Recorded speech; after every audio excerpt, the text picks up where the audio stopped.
Broadcasting the boisterous part of the fastest game in the world. So strap on your lids and lace them up, Rook.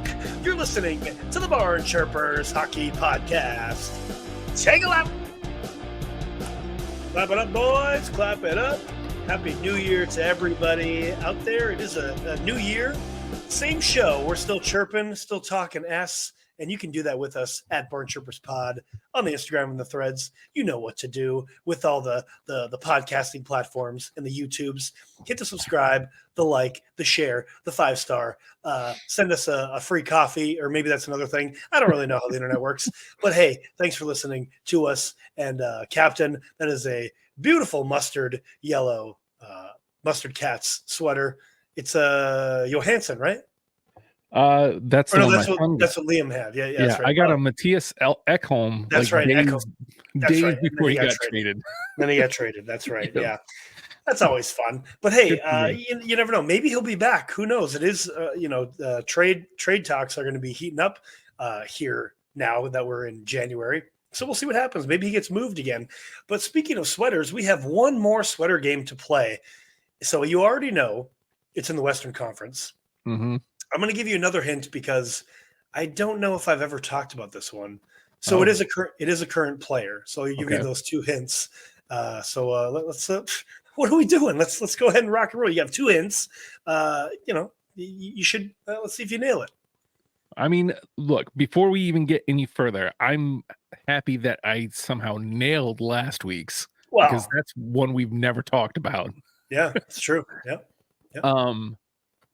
Okay, current player, Western Conference.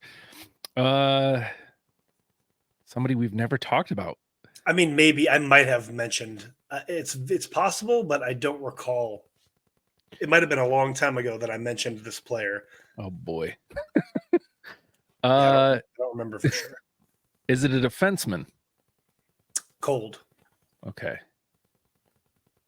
I don't want to go through all the positions, but waste your questions on. Is it a right winger? Yeah. Is it a third line guy? All right, West Coast.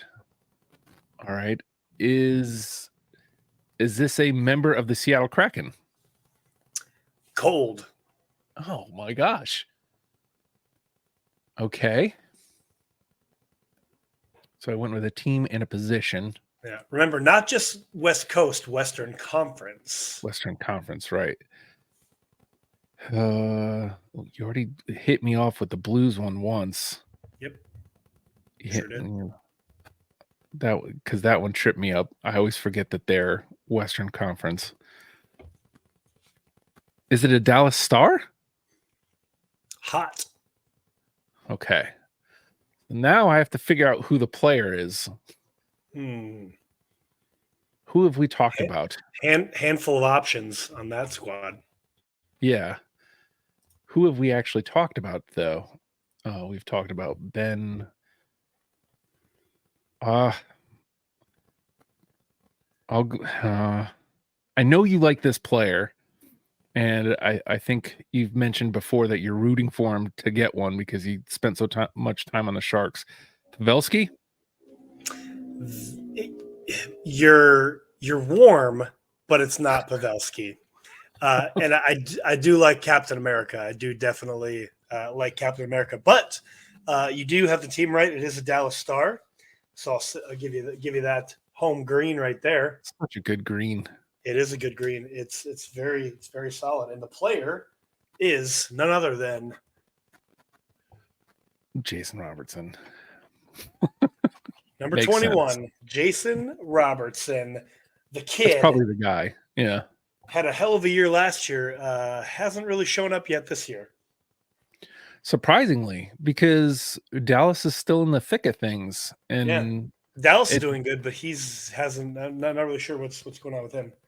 Yeah, it feels like I'm not really seeing any, maybe I'm just not paying close enough attention. Anybody really standing out for them. It seems like it's a team effort this year, but maybe he specifically just hasn't stepped up yet. we talked about this with the Habs sweater and the Caulfield sweater, the ties, right? I'm Mhm. not necessarily a fan of that when I see it on TV, but in person, I really like it, especially when it's true laces. They're not dinky. They're not like skinny and thin. They're like legit laces. So in person, I'm good with it. And another praise to the Adidas sweaters. This NHL crest is thick. It's a thick NHL crest. Yeah. Is yours that same way? No, actually, I mean it's a good one, but it.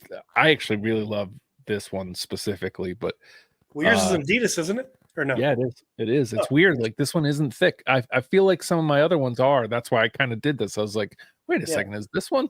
This one's not. Huh. But yeah. Anyway. Oh, and this one has the not obviously that I'm wearing pads with it, but it has The fight strap. the fight strap. I got a on there. fight strap too. Yeah. So that's fun too. But yeah, I mean this is the last of my my jersey haul for now. Anyways, I need to save up for some other things in real life that count and not spend my money on sweaters. But that is my newest hobby is buying sweaters. Speaking of sweaters, Justin, we were kind of down on the PWHL sweaters because they're kind of lame. But the first inaugural game happened on New Year's Day, and boy, oh boy, I was impressed. Top to bottom, I was impressed. So while I put this sweater on, take it away. We're going to talk about our first line, the PWHL. I firstly want to say, like, just super excited with the PWHL just in general because we've kind of been down on like the promotion of the league. We've been kind of down on Yes. them not having, nicknames and the sweaters being kind of boring. But Well, and it just seems like a kind of a failure on management part because they should be like spending and promoting this awesome new league for the first ever professional women's hockey league. Like, that's a big thing. I mean, yes, we have kind of been down on it, but I guess more so in the sense that we're more so disappointed that it hasn't been getting more promotion. yeah, but all that to say, the product, the on ice product, oh my God. It was really good. I had my reservations just because, I watched some PHF and not the hockey, the PHF was bad, but like they didn't have a lot of money coming in. So like the actual broadcasts weren't really well lit. They seemed they were playing these really small barns that you do what you got to do. Like that's not a knock. You play where people are going to come. But specifically in that the Toronto barn was really well lit. The ice looked really good. The players looked great. And again, sure, the jerseys are boring in that they just say the city, diagonally, which, man, I wish we could have done better than that. But like being in the chat, which I watched both games. I watched them both on YouTube, live with other people was awesome. Yeah. The chat was that's pretty awesome. Cool. But a bunch of people brought up, hey, they want to get the communities involved. Actually, as a matter of fact, I think the president of the PWHL, there was a higher up on the PWHL after the first game who said nicknames and stuff are coming. We want to get the communities involved. It's like, okay, I mean, you've had time to do that, but I do also appreciate, let's get the teams out on the ice and let them figure out an identity. Like you could, the four teams I've seen had very distinct identities. Like Toronto seems very similar to my New Jersey Devils, where like they could pounce. They just got goalied. Because in the second period, a lot of prolonged, but what you do, Schroeder was unsolvable that night. There just wasn't any beating her. Yeah, she was on fire. And like New York, very patient club, just waited for their opportunities, and then when they got them, they struck. They went for broke. I like that they're waiting to see what the identities of the team are before they name them. But like that said, like the jersey, like the colors that they've selected for each club, say magnifique. Yeah, agreed. To kind of all your same points there. I can understand letting the women show what the team is. I'm into that. I guess maybe we are conditioned in sports to have teams with names. So looking at it like that, excuse me, looking at it like that, I can understand. Okay, all right, let's let the league and let them develop, the identities for each team and for the whole league on their own, other than giving them a nickname or whatever. Okay, I can get that. I guess my only gripe, if I have to gripe about something, is I do just wish that there was something different other than just the colors, because the colors are great. I can 100% get behind that. It does separate each team from each other, but they do all have the same way that their lettering is. So that's my only gripe. But we're not going to gripe about anything else on the show. That first game, man, I tell you what, the old Maple Leaf Gardens is where Toronto plays. Sold out, and apparently the whole season is sold out too. That they're trying to open up more seating for Toronto, so that is awesome. I've heard the same thing for Ottawa, and I don't know. I don't have confirmation about that, but that is awesome. And speaking to that, we were going to save this for the empty net, but we'll talk about it now since we're there.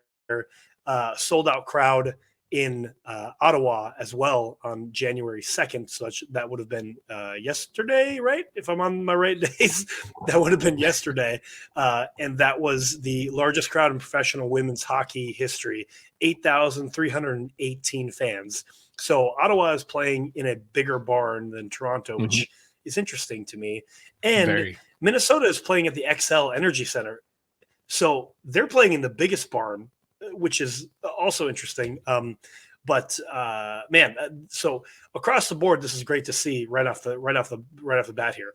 2 sold out games, and we're already getting the largest crowds in professional women's hockey.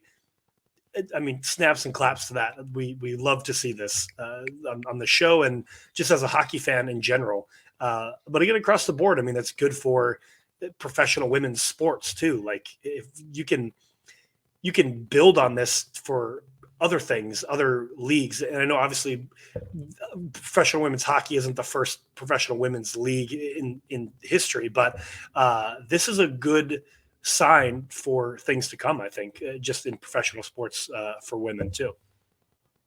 I think again, it's not apples to apples, but I think the closest thing you can compare it to is the WNBA, which has managed to stick around for 25 years. But like, I think we're off to a better start with the PWHL than we were with the WNBA. And I think that one of the things, again, you run out the marketing wise, it makes sense to come out with nicknames and whatever.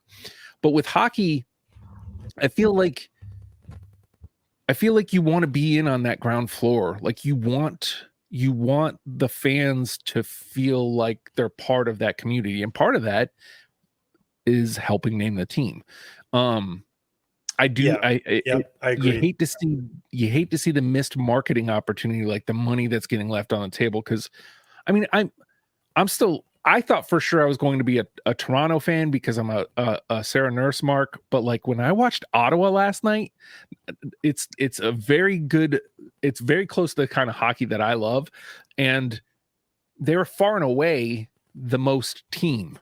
The way they huddled, they were all smiles. Right. They were like, it was the kind of atmosphere that I want from the hockey club I follow. So I might end up an Ottawa fan. It's going to be hard for me to drop money. Well, that's the same thing too. Like I would. Clearly, we're on a delay again. That's okay. Let me just finish this point.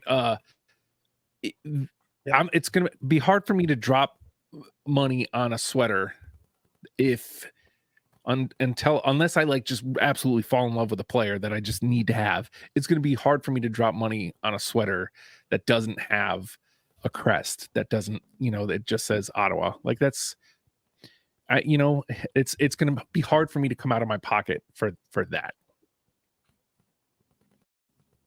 I agree. Yeah. It definitely, that's all I was going to say before our delay kicked in there. That, yeah, I want to have merch, and I want to have, be able to rep the squad.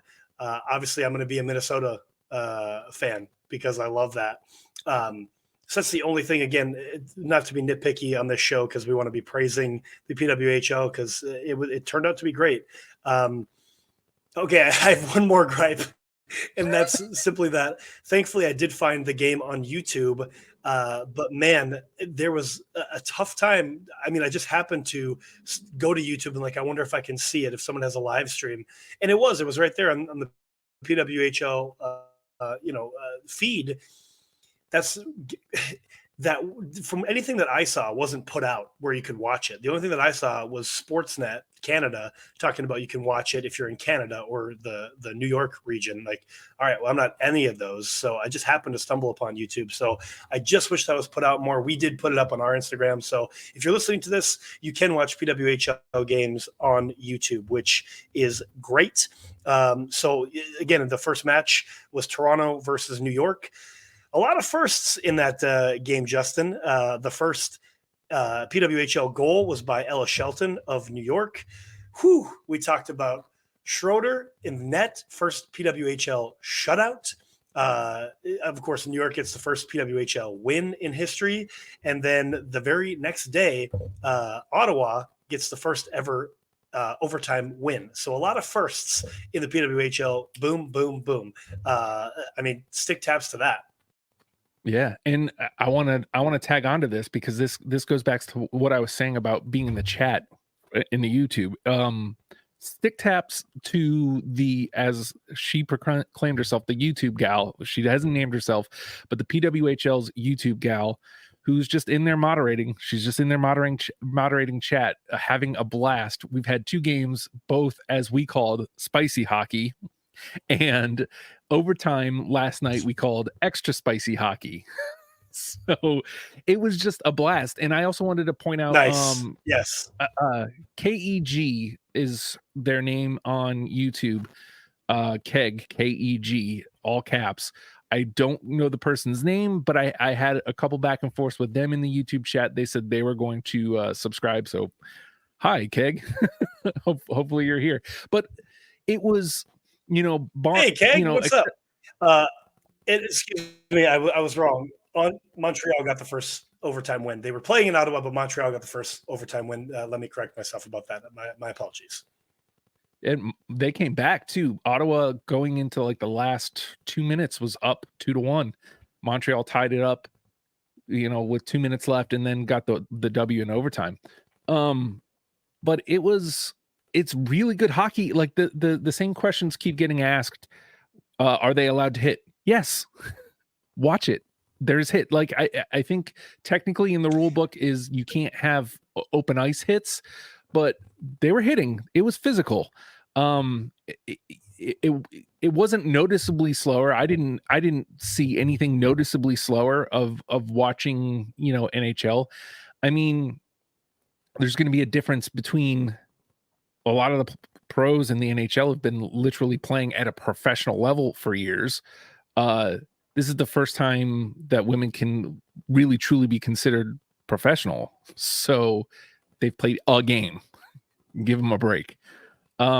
Hits, fights, like it's gotten spicy in these 2 games. Like they're not shying from hits. They're not shying from fights. I think there's still like a rosy feeling of, hey, this is a new thing. We're all friends. I think that's going to dissolve quickly. I think you're going to see like what you want to see from hockey if you watch the PWHL. I agree. And I remember in the first period, there was, I want to say 3 or 4 penalties called. But after that first period, and I think it was kind of the same way for the refs, like this was exciting, right? We were kind of, everybody's kind of on their heels, right? Hey, this is exciting, right?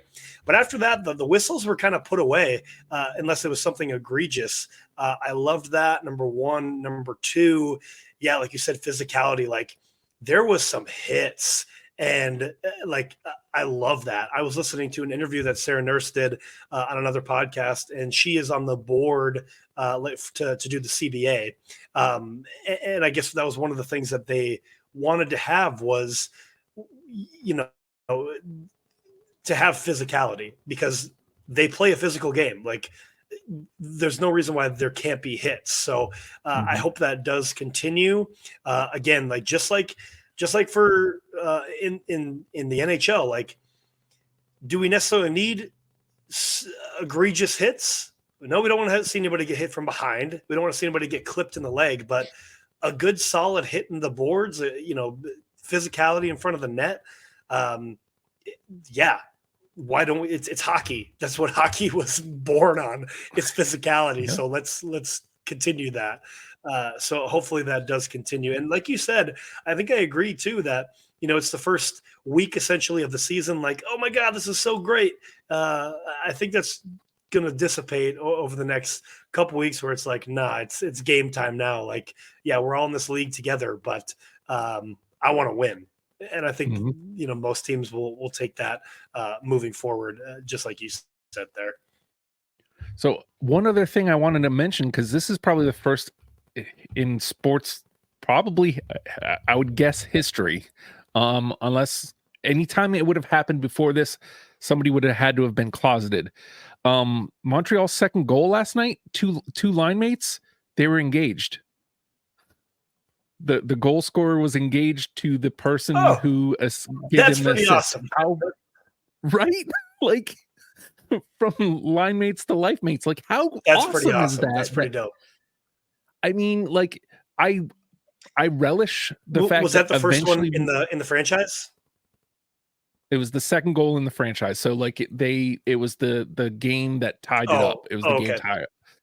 So like that would have been really cool if it was the first goal. Oh, that's still pretty cool. Still like the fact that we've never had that. I can't wait till we live in a world where people can openly be themselves, and that can happen in men's sports too. Like it should be able to happen. Like this should not be a first, but it is. And it's just really an like how, number one, how adorable, like how sweet and cute is that, but like just how awesome is that to be able to spend, like have that moment in this game with somebody you care so much about that you're planning on spending your life with. Like it was just awesome. Yeah, it's pretty awesome. Another thing I wanted to touch on with why this is such a big deal is this is literally the first time that best on best is in the same league. In the past we've had split leagues, whether it was the PHF or I forget all the leagues that existed before, but you didn't necessarily have all the best players playing in the same league. So now that you have best on best, like I think that's the most exciting thing about the PWHL is like we finally have all the best players playing in the same league. That would essentially be like if the NHL was mostly with some NHL guys, AHL guys, and then, I don't know, but everybody else is playing in Sweden or something or whatever the case, you know what I mean? So this is just huge for PWHL. And, again, we have our little gripes. Probably we'll still chirp at that a little bit. But I also, to that same point, believe if that didn't happen, like then there wouldn't necessarily be a reason for them to move forward and try to continue to progress the league, right? You need a little bit of push to be like, yeah, you're right. We do need to get better at something, or we do need to look at this a different way, right? So I look at that as constructive. Like I want this league to succeed. What does that look like when we have, separate team names when the teams can separate themselves more? But to round it back out, to end this part of the conversation, I do agree with you of how I do think the teams from what I've seen so far, have started to give themselves an identity without necessarily being, whatever, Toronto, insert name, Ottawa, insert name. I think they have established an identity of like what type of hockey you're going to see from those squads. You love to see it. And if YouTube gal, if you've found your way here, your barn chirpers would love to do like some pregame, or we could do some entertainment in between periods. Interviews, pregame, postgame, something, anything. Yeah, we're on board for it. Let's go. We're on board for it for sure. Love to help, Captain. I got a couple of so this is hot off the presses, Justin. Moving over to the NHL, we talked about a couple of trade rumors last week. This is hot off the presses. Anthony Duclair possibly set to go to the Boston Bruins. How do you feel about that? Oh, I hate that. I mean, I hate it. Yeah, I don't really like it either. I mean, it's weird because I don't know, maybe I'm just misplacing his play. I don't see it there either. Like, I don't see him working with their offense. But again, maybe I'm wrong.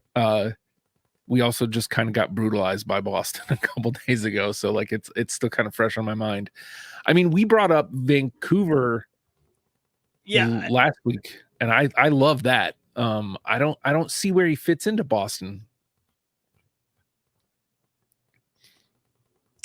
Yeah, I don't necessarily see it just by looking from the outside there, but I mean he could very easily become, I wouldn't necessarily say an offensive juggernaut, but man, being on a team like Boston, Duclair is a proven goal scorer. He can get it done, right?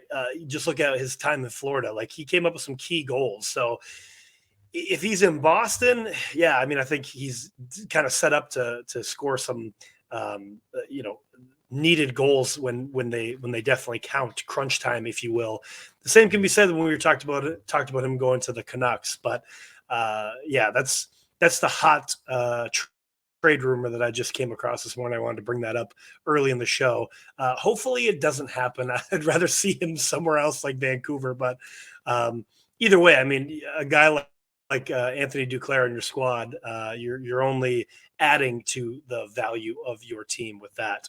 Another thing I wanted to bring up, Justin, because he's your guy, Ilya Samsonov was placed on waivers the other day from the Toronto Maple Leafs. He did clear waivers, so he is down in the AHL. Toronto Maple Leafs have Martin Jones and another guy named Hildeby, I think. Yeah. So that's him. I mean, I find it funny because I don't like Toronto Maple Leafs. That's hilarious to me. But I mean, hate to see it for Sammy, because I do like Sammy as a Tendy. He's a solid kid that can get the job done. But right now, woof, I think he has the worst save percentage in all of Maple Leafs history, if I'm correct. Don't quote me on that. I'm looking for that right now, but I believe I did see that. So, Sammy, what do you make of it? I say this as a guy who has Vitek Vanacek as, look at this, the two former Caps goalies struggling this year and making their teams worse. Yeah. Like you said, I like Sammy. I think Sammy has the goods, but like, clearly he's just not Toronto's goalie. I don't know where he can find a home that works for him, but to me, this was going to happen, because was it last year in the playoffs? You and I think right at the beginning of this show, where Toronto lost a game, and like Sammy was like, he brushed it off like it didn't matter, or like, I can't remember what it was, but like, he gave up. And it's like, dude, you're an NHL goalie. You guys just lost a playoff game. I mean, maybe care a little. And it just rolled into this year, and he's had a couple decent starts, but for the most part, it's an easy 4GA. It's like, you might as well have Darcy Kemper back there. You might as well, like, it's just not been good. So yeah. or soup. Yeah. Yeah. So, you hate to see it for Sammy. Like I said, to repeat myself and to back you up, I think he's a good goalie. It's just too bad he's not a good goalie for Toronto.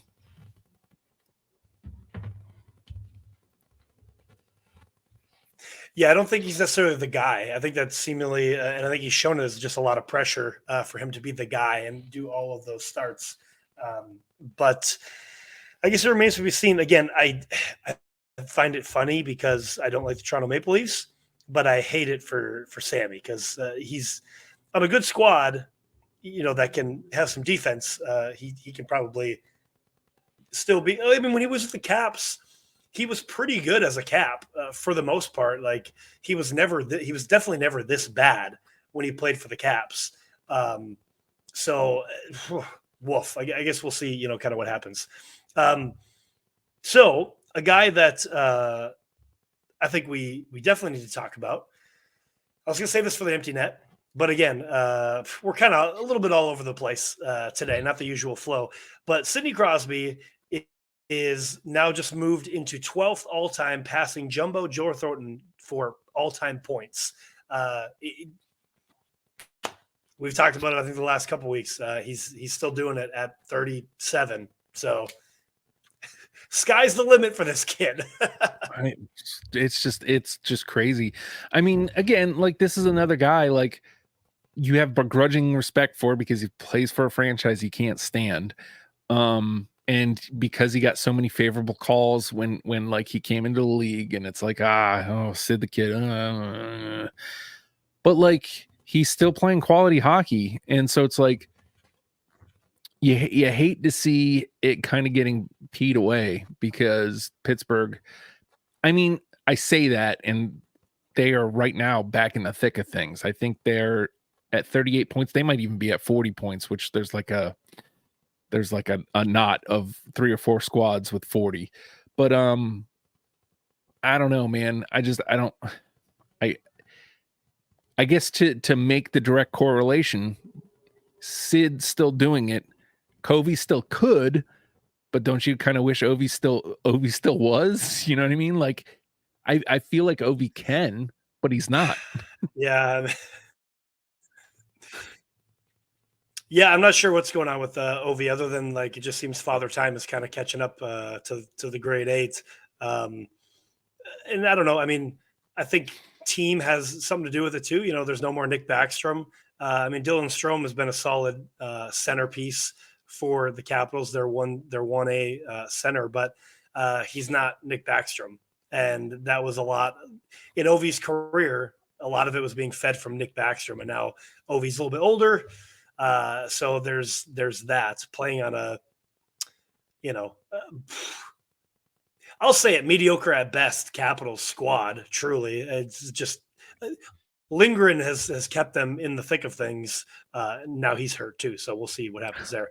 But moving on from there, I also wanted to touch on he was on a 19-game point streak. Nathan MacKinnon. I mean, that point streak ended, but he didn't take. He literally the next game he scored a couple points again. So Mac Dog showing you what a superstar looks like, Justin. And we've praised him over the last couple weeks, Nathan MacKinnon. Being the superstar he is, he can pass, he can score, he can lay a big old hit, and he is consistent, if nothing else. So far, 20 goals, 41 assists, 61 points on the, or I'm sorry, that was, 23-24. Yeah, 20 goals, 41 assists, 61 points. Wow. And we brought him up a good couple weeks ago when Colorado, I hate to say that they were struggling, but they were stumbling a little bit. Like they weren't really in form yet, but great star players put the team on their back and get them right back to where they need to be. And now Colorado's right back where they need to be in the thick of things, like in control of their playoff destiny. And as long as he stays healthy, that's going to continue to happen. And you'll love to see it from McKinnon. I love that dude. maybe it was because I paid attention to him he was my keeper on fantasy for the first 2 or 3 seasons. So maybe it's just because I paid attention to him. I love that guy. I love Nate McKinnon. I think he's a great hockey player. There's a understatement. Yeah. I do. Yeah, I do like Mac Truck a lot. I didn't preface that. I was giving him our third star of the week this week, even though there is a couple of guys that are ahead of him technically over the last week. He's tied this over the week with Barkov, Gensel, Draisaitl, Nyquist, and Panarin with 7 points over the last week. But I just think, like, with the consistency, so Mac Dog is appearing again in our 3 stars in a very short time. Again, consistency to me that definitely earns a third star of the week. Our second star of the week, Justin. You know what? I don't love to give this guy a second star because I've chirped him a lot. It's the Carolina Sebastian Aho. 2 goals, 10 assists, 12 points over the last week. But at the same time, you know what? Hey, you signed the contract for the big bucks, so you're supposed to be a superstar, Sebastian Aho, and you normally aren't. But over this last week, you earned your contract. So again, as I do this, then you should continue to keep scoring a la Aston Matthews. So we'll see what happens. But our second star of the week this week, Sebastian Aho, 2 goals, 10 assists, 12 points. Your thoughts on the Canes and or Sebastian Aho, Justin? Well, of course I hate them, but like they needed him. They needed him to do that. Like they've not been themselves all season, and they've just kind of been middling and getting through it. And nobody on that club has been stepping up. Like it's just they've gone through goalie after goalie. It looks like the kid Kochetkov is kind of settling into the role. Ranta cleared waivers and came back to the club. Like just wild. But their defense has not been, up to snuff, and nobody on the front line has been scoring goals. This is the first time we've talked about a Kane, I think, at all this season. That wasn't a goalie.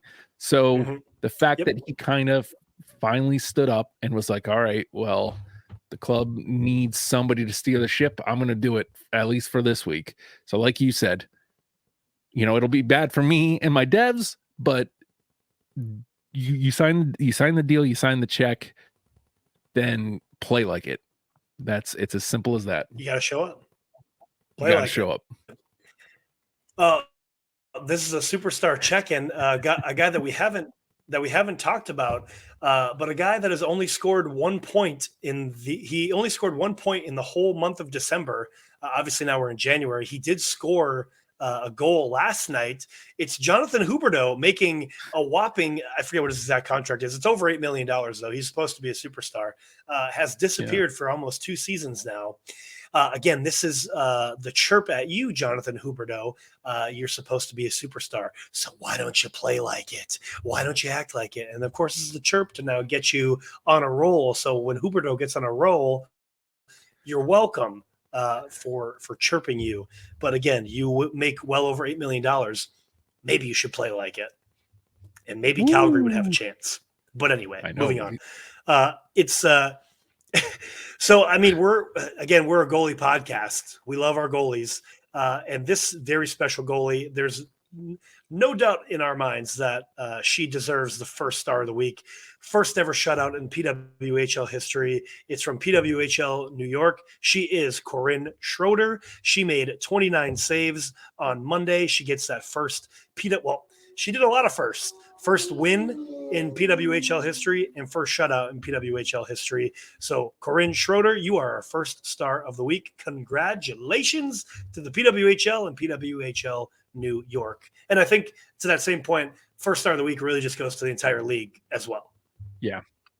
But to specifically, I in the chat, I kept calling her the unsolvable Schroeder. Like, she just looked great back there. Like, the 29 saves doesn't tell the whole story because especially in that second period, Toronto was poised. Like they were focused. They were on her.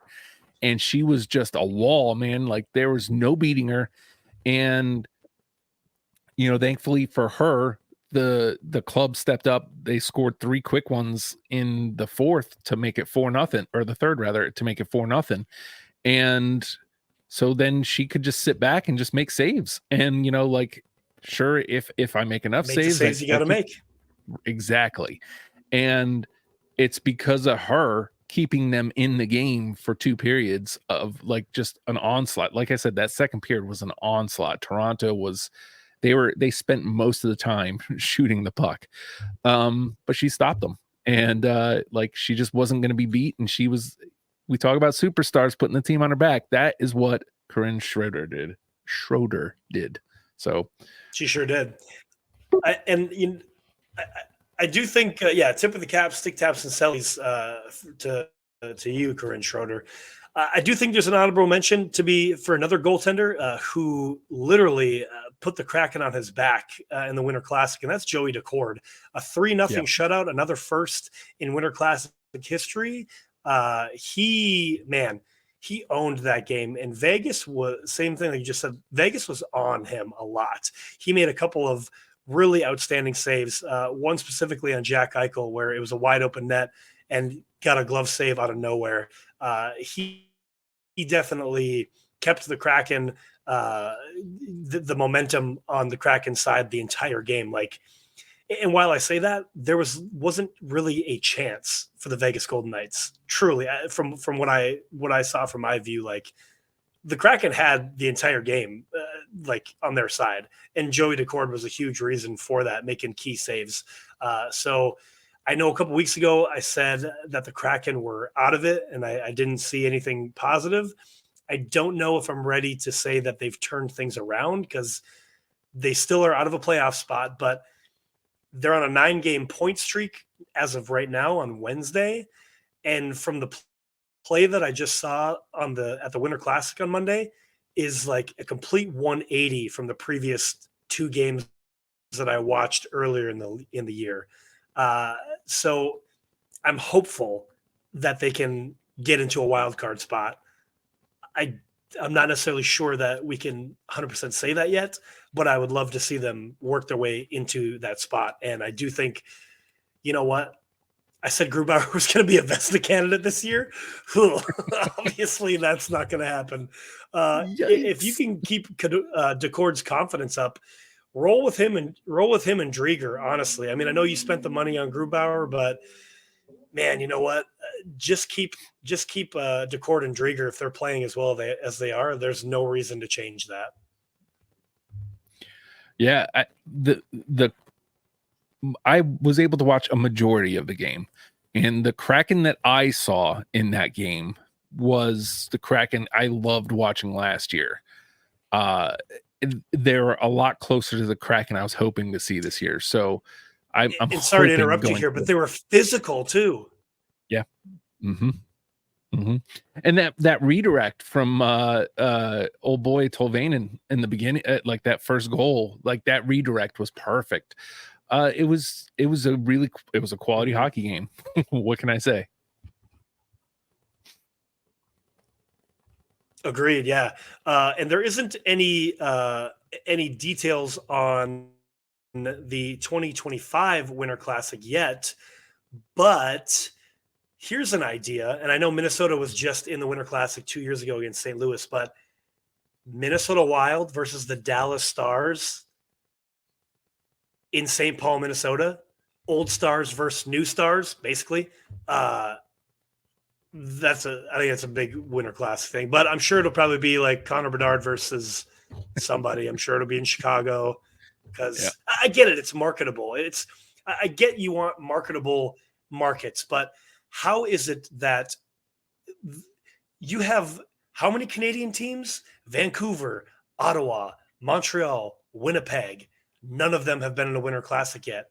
Canadian teams have not been in a Winter Classic. How is that? Edmonton. How is that even possible? Calgary. You know what I mean? Where winter actually happens. What are we doing?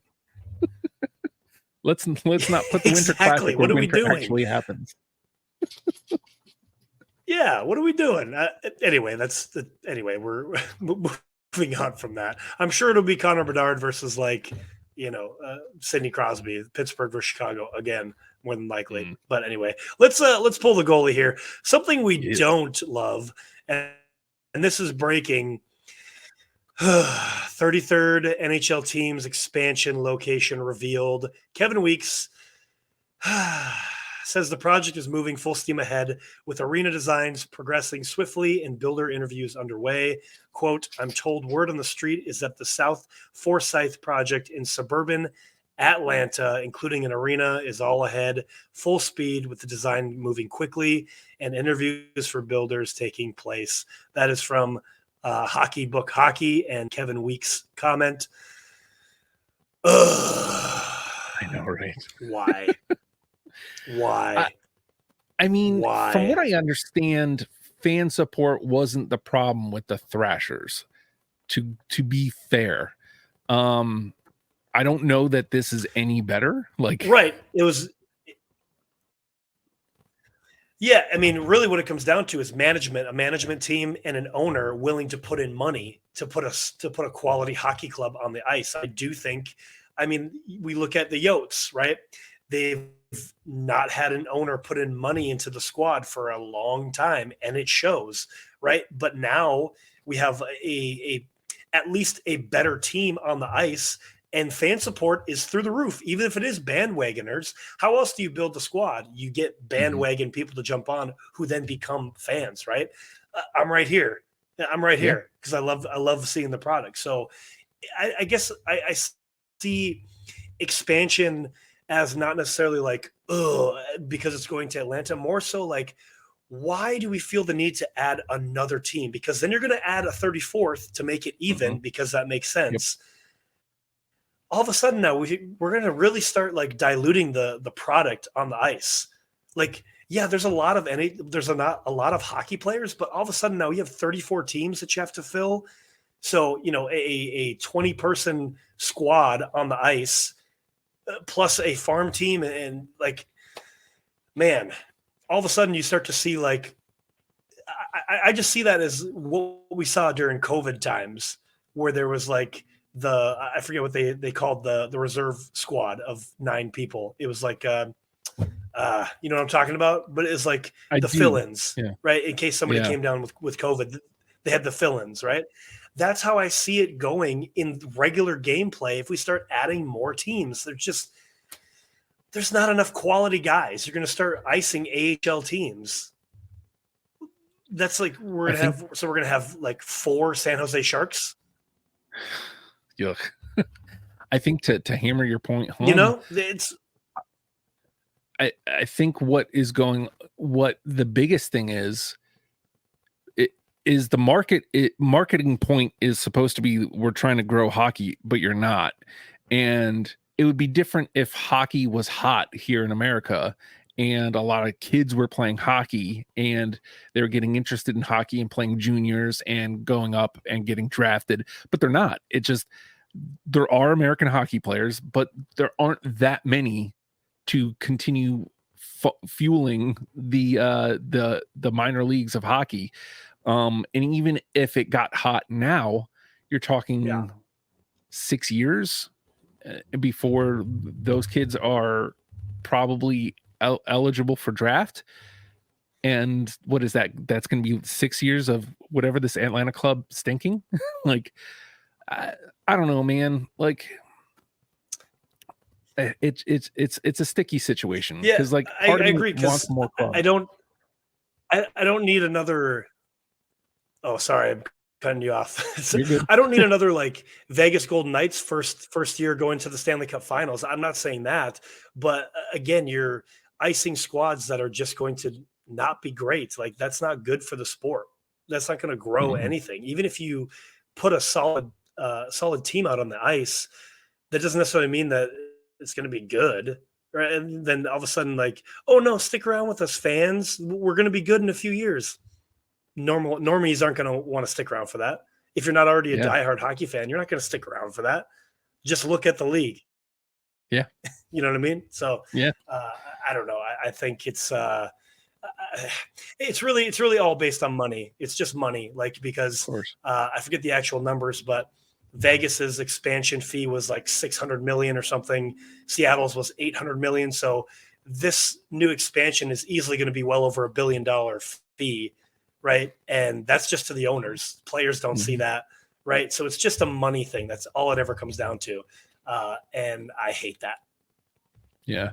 Well, and I mean, furthermore, it's obviously you have a huge TV market there in Atlanta that you're not tapping into.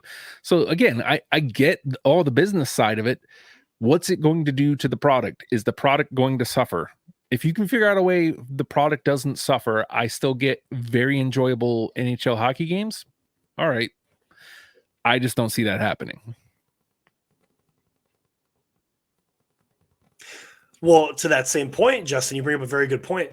Can we currently, right now, watch every single hockey game that is on when hockey games are being played? No, we No. can't. So, No. how do you ever expect another team to enter the league and then another team after that, and then we get to watch every single hockey game that we want to watch? It's not going to happen. It's not. Like, let's be real. It's not going to happen. So, yeah, I mean, I do hate to be a negative about it, but let's just look at the past. Currently in 2024, I couldn't watch I can't even watch a Capitals game, and I live in Virginia. I live 3 hours away, and I can't watch a Capitals game. So, like, it doesn't make any sense to me. But I digress. To that point, though, Another stick taps. So another first ever. Yeah, go ahead. I was just gonna say to that point, like Devs Caps tonight for the third time this year. This is the first time it's televised in a way that we can watch it. I've been dying to see why the Caps have the Devs number this year. This is going to be my first chance to do so in the third time that they've played.